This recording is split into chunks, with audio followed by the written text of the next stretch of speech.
La saison Africa 2020 se déroule actuellement en France, l'occasion pour nous de mettre en lumière une des expositions au cœur de ce rendez-vous entre l'Afrique et la France. La clairière d'Eza Boto est présentée en ce moment dans la ville de Rouen.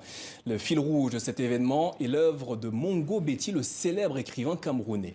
Yves Chatap, bonsoir et merci d'être avec nous. Vous êtes le commissaire de cette exposition, vous êtes également critique d'art et éditeur. Pourquoi avez-vous choisi de consacrer votre nouvelle exposition à Villekruel, l'œuvre de Eza Boto?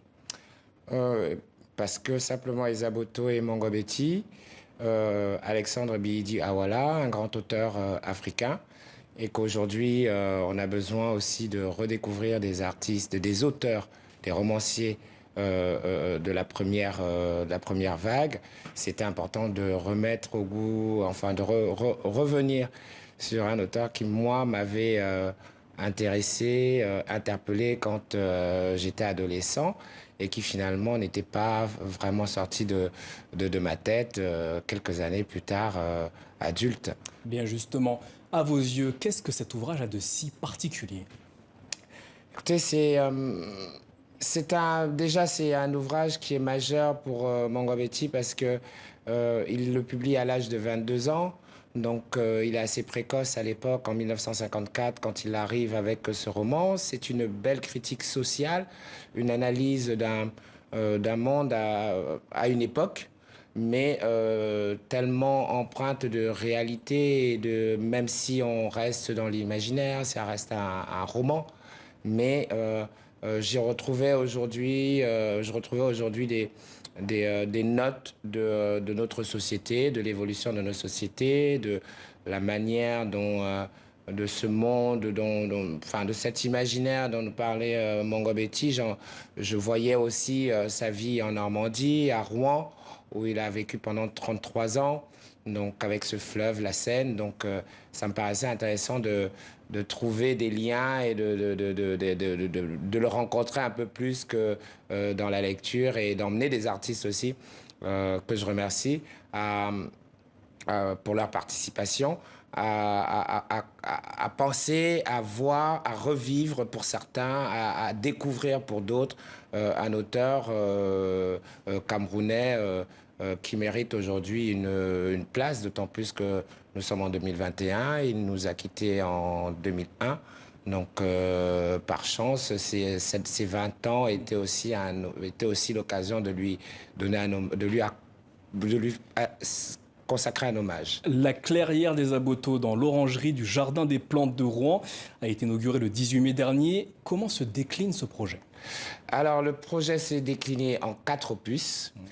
Donc un parcours dans le roman Villekruel.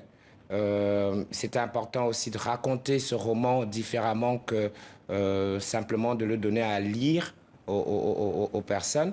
Donc le parcours s'est déroulé en 4 étapes. Nous avons eu une première étape qui était à l'orangerie, donc dans le Jardin des Plantes, donc avec pour titre, pour opus, imaginer une clairière. Donc au Jardin des Plantes, c'était très approprié. Nous avons également eu une résidence fluviale, ça c'est l'opus 2, qui s'est déroulé du Havre à Rouen, où j'ai rencontré 6 artistes, des Camerounais, des Congolais, Tunisiens également, et je leur ai demandé de partager ce moment ensemble pour pouvoir justement appréhender l'œuvre de Mongo Betty, comprendre aussi le rapport que Mongo Betty avait avec le fleuve. Son épouse, Madame Bihidi, disait très bien que s'il avait choisi la ville de Rouen aussi, c'est parce qu'il y avait un fleuve. Donc c'était intéressant de reprendre un peu ce cheminement et d'essayer de rentrer dans la pensée, dans l'univers de Mongo Betty, et de voir un petit peu comment est-ce que finalement ce fleuve qu'est la Seine avait pu influencer ces autres romans.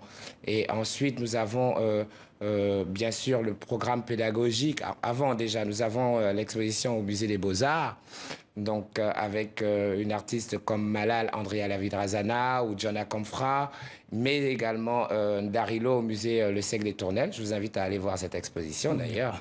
Très belle exposition de sculpture, et avec quelques carnets de l'artiste, donc voilà. Vous venez justement d'évoquer le programme pédagogique qui rend hommage à Mongo Betty à Yaoundé au Cameroun. Quelle est cette démarche? Alors, il y a une volonté aussi de transmission.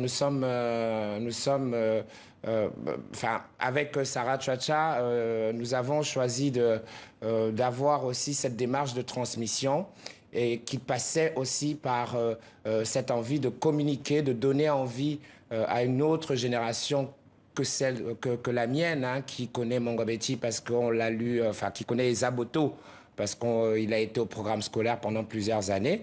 Donc, il s'agissait aussi de donner envie à cette nouvelle génération de découvrir leur culture, de découvrir un auteur sans doute dont les parents avaient dû ont connaissance, mais qui n'a pas forcément été, lu par cette jeune génération. Et ça, c'était important parce en parlant de Mongabeti, on ne peut pas parler on peut pas oublier cette idée de transmission qui est quand même un des axes majeurs de sa pensée. Merci Yves Chatab d'avoir été avec nous ce soir pour nous parler de la clairière d'Esa Boto, l'exposition actuellement à Rouen en France.